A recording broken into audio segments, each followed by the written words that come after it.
رکھیے، میں حیران ہوتا ہوں کہ فرشتوں کے اس جواب میں اللہ تعالیٰ نے ایسے مضبوط رول اور ضابطے قائم کر دیے انسانیت کے لیے، ایسے مضبوط ضابطے کہ 20 آیات اور سینکڑوں احادیث صرف اور صرف اخلاقیات کے اوپر ہی آپ کو ملیں گے۔ پورے کا پورا دین ہی اخلاقیات ہے، پورے کا پورا دین ہی اخلاق کے اوپر مبنی ہے۔ اور ایسے اصول اللہ نے بنا دیے، ایسے اصول بنا دیے میرے رب نے کہ ایک بندے کے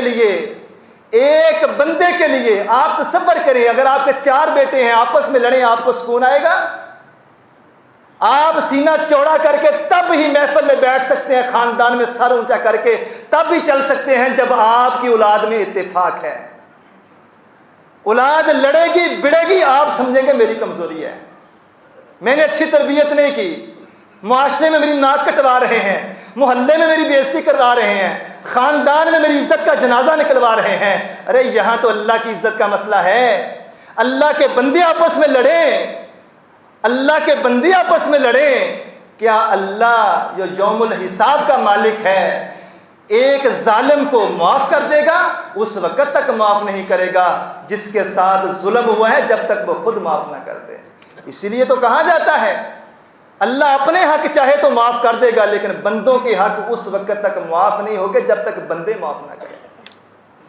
میرے عزیزو، وقت بڑی تیزی سے گزر رہا ہے، زندگی کا، موت کا، یہ اتنی نازک اور اتنی قیمتی چیز ہے کہ ایک پل کا پل کے 100ویں حصے کا بھی علم نہیں ہے۔ دنیا میں آنے کی ایک ترتیب ہے مگر یہاں سے جانے کی کوئی ترتیب نہیں ہے۔ باپ زندہ ہے، بیٹا دنیا سے جا رہا ہے، دادا ابھی زندہ ہے، پوتا دنیا سے جا رہا ہے۔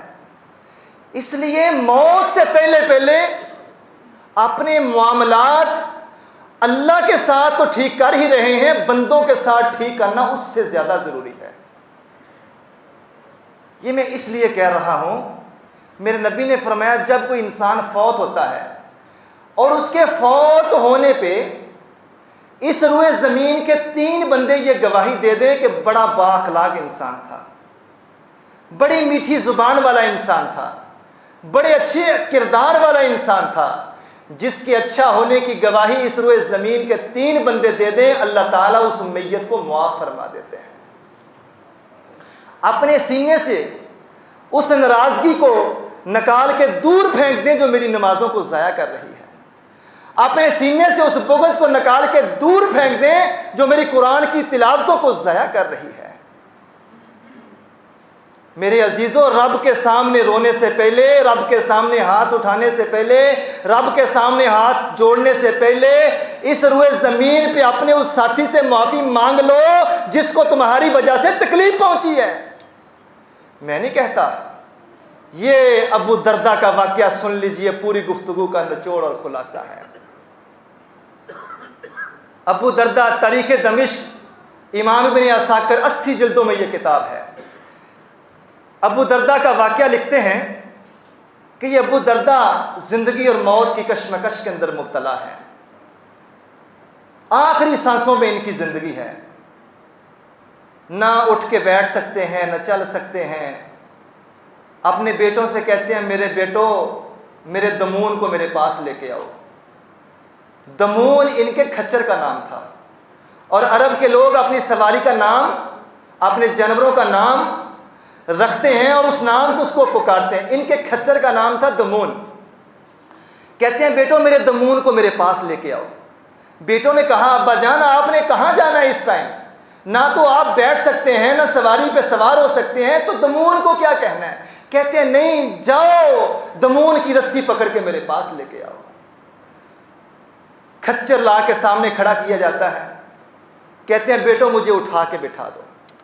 جب اٹھا کے بٹھایا گیا تو ابو دردہ ایک کھچر بے زبان سے باتیں کر رہے ہیں، اور علامہ ابن عساکر نے اس کو تاریخ دمشق میں نقل کر دیا۔ کیا کہتے ہیں؟ اے میرے دمون، اے میرے کھچر، دنیا میں اللہ تعالیٰ نے مجھے تیرا مالک بنایا ہے۔ اے میرے کھچر، میں نے ہمیشہ تیری دھوپ چھاؤں کا خیال رکھا ہے۔ اے میرے دمون میں نے ہمیشہ تیرے پانی اور چارے کا خیال رکھا ہے، میں نے کبھی تیرے ساتھ زیادتی نہیں کی، کبھی تجھ پہ تیری طاقت سے زیادہ بوجھ نہیں ڈالا، حتیٰ کہ اگر تجھے کوئی ادھار مانگنے کے لیے بھی آ جاتا میں اسے بھی کہتا میرا دمون اتنا ہی وزن اٹھا سکتا ہے، خبردار میرے دمون پہ میرے کھچر پہ اس سے زیادہ بوجھ نہ ڈالنا۔ لیکن پھر بھی اے میرے دمون، انسان ہے، کمی بیشی ہو ہی جاتی ہے، مجھ سے تیرے ساتھ اگر کوئی زیادتی ہو گئی ہو، اے میرے دمون میں نبی کا صحابی ابو دردہ تجھ سے ہاتھ جوڑ کے معافی مانگتا ہوں، لا تخاصمنی عند ربی یوم القیامہ، میں ابو دردہ آج مرنے سے پہلے تجھ سے تیرے ساتھ ہونے والی زیادتی کی تجھ سے معافی مانگتا ہوں، کل اللہ کے دربار میں میرے رب کو شکایتیں نہ لگانا، اللہ کے دربار میں میرے واسطے اللہ کے دربار میں کھڑے ہو کے مجھ سے جھگڑا مت کرنا، آج مجھے معاف کر دے اگر مجھ سے کوئی زیادتی ہو گئی ہے۔ میں حیران ہوتا ہوں موت کے وقت ابو دردہ کھچر کو ہی کیوں بلا رہے ہیں، کیونکہ ابو دردہ کو پتا تھا میں نے کسی بندے سے کبھی نہیں بگاڑی، میں نے کبھی کسی بندے کا دل نہیں دکھایا، میں نے کبھی کسی انسان کو تکلیف نہیں پہنچائی، اگر پہنچائی ہو تو بندہ بندے کو بتا سکتا ہے، لیکن یہ کھچر کیا بول کے بتائے گا، یہ کھچر کیا اپنی زبان میں مجھے سمجھائے گا۔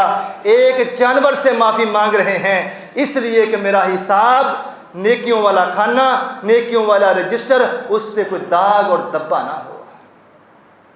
یہ وہ لوگ ہیں جنہیں اپنی نیکیوں کی فکر ہے، جنہیں اس بات کی فکر ہے کہ اپنے سینے کو صاف رکھنا ہے، وہ جانوروں سے بھی معافی مانگتے ہوئے پھر نہیں شرماتے۔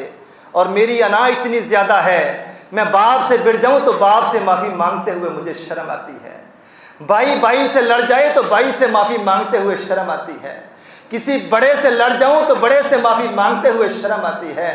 ارے وہ لوگ جنہیں اپنی نیکیوں کی فکر تھی سب سے زیادہ، وہ ایک کھچر سے بھی معافی مانگ لیتے ہیں اور اپنی انا کے گلے پہ چھری چلا دیتے ہیں۔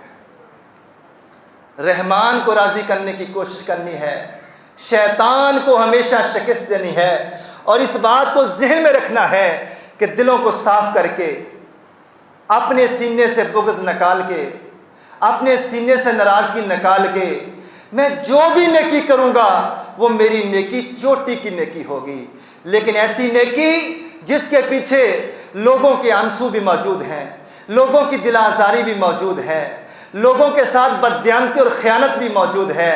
لوگوں ایسی نیکیاں داغدار ہیں، ایسی نیکیاں انسان کے لیے باعث نجات کبھی نہیں ہو سکتی۔ اس لیے میرے عزیزو اپنے سینے کو اس بابرکت مہینے میں صاف کر کے آگے بڑھیں۔ آج سے پہلے جتنے روزے رکھ لیے، جتنی تراویح پڑھ لی، جتنے قرآن کی تلاوت کر لی، اللہ سے معافی مانگیں، اور اللہ سے معافی سے پہلے اس بندے سے معافی مانگ لیں جس کے ساتھ مجھ سے آپ سے زیادتی ہوئی ہے، تاکہ میرا آپ کا حساب آسان ہو جائے، میرا آپ کا معاملہ صاف ہو جائے۔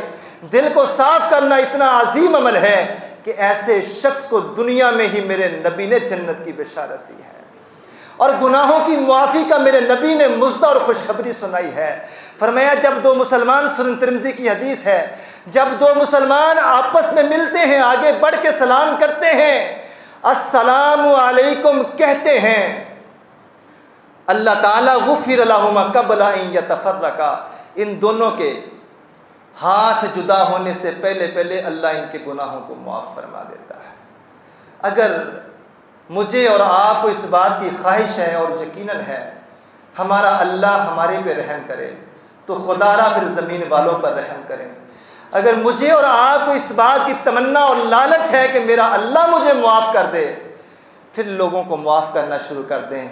میں آپ کو آج یہ گارنٹی دے کے جاتا ہوں،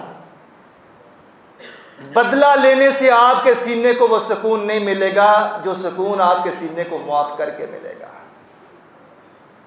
بدلہ لے کے آپ کو وہ نیند نہیں آئے گی، بدلہ لے کے آپ کو وہ سکون کی نیند کبھی نصیب نہیں ہوگی جو میٹھی نیند آپ کو معاف کر کے نصیب ہوگی۔ اور سب سے بڑی میرے نبی کی ضمانت اور گارنٹی ہے ایسے ایسے صابر انسان کے لیے، ایسے نیک دل انسان کے لیے جو سچا ہے اور سوچتا ہے کہ یار میرا قصور کیا ہے، میرا قصور کیا ہے، لوگ میرے مخالف کیوں ہیں؟ ایسا ہوتا ہے اس معاشرے میں، کبھی کبھی بندہ سر پکڑ کے بیٹھ جاتا ہے، بھئی میں کیتا کیا، میرا قصور کیا ہے، کیوں میری مخالفت ہے، کیوں میرے سے ضد ہے، کیوں میرے سے حسد اور بغض ہے؟ ایسے بندے کے لیے جو صابر ہے، میرے نبی نے فرمایا اے میرے امتی صبر کر، حوصلہ کر، یہ زندگی چند دن کی زندگی ہے، میں محمد انا زعیم ببیت فی ربض الجنہ لمن ترک المرا وان کان محقا۔ ایسا میرا امتی جو اپنے نبی سے، اسلام سے، دین سے محبت کرنے والا ہے، اور کوئی لڑے، کوئی بڑے، کوئی جہالت سے پیش آئے، کوئی غصے سے بات کرے تو وہ سوچتا ہے چلو چھٹو مٹی پاؤ، معاملے کو رفع دفع کرو، چھوڑ دیں، آگے بڑھیں، پچھلا جو ہو گیا چھوڑ دیں، آگے بڑھیں، وہ معاف کر کے آگے بڑھتا ہے۔ میرے نبی نے فرمایا ایسے میرے امتی کے لیے مجھ محمد کی گارنٹی اور ضمانت ہے، میں ایسے بندے کا ضامن ہوں، گارنٹی دیتا ہوں جو صبر کر گیا، سہ گیا، پی گیا، برداشت کر گیا، دل کو صاف کر کے دنیا سے رخصت ہو گیا، میں ایسے شخص کے لیے جنت کے اندر ایک محل کی ضمانت دیتا ہوں۔ مطلب کیا کہ ایسے شخص کے لیے میں جنتی ہونے کی ضمانت دیتا ہوں۔ اللہ مجھے اور آپ کو بھی ایسا سینہ نصیب فرما دے جو بغض سے پاک ہو، حسد سے پاک ہو، کینے سے پاک ہو۔ اے اللہ صبر کرنے والی زبان دے دے، شکر کرنے والا دل عطا فرما دے۔ اور میرے عزیزو، خواجہ مجذوم کی ربائی پہ بات کو ختم کرتا ہوں۔ وہ کیا خوب کہہ کے، آسی غنیمت ہیں تیری عمر کے یہ لمحے، وہ کام کر تجھ کو جو کرنا ہے یہاں آج، ایک دن مرنا ہے آخر موت ہے، کر لے جو کرنا ہے آخر موت ہے۔ پہلے تجھے بچپن نے برسوں کھلایا، پھر جوانی نے آ کے تجھ کو مجنوں بنایا، پھر بڑھاپے نے آ کے کیا کیا ستایا، اجل یعنی موت تیرا کر دے گی بالکل صفایا۔ جگہ جی لگانے کی دنیا نہیں ہے، عبرت کی جا ہے تماشا نہیں ہے۔ وآخر دعوانا الحمدللہ۔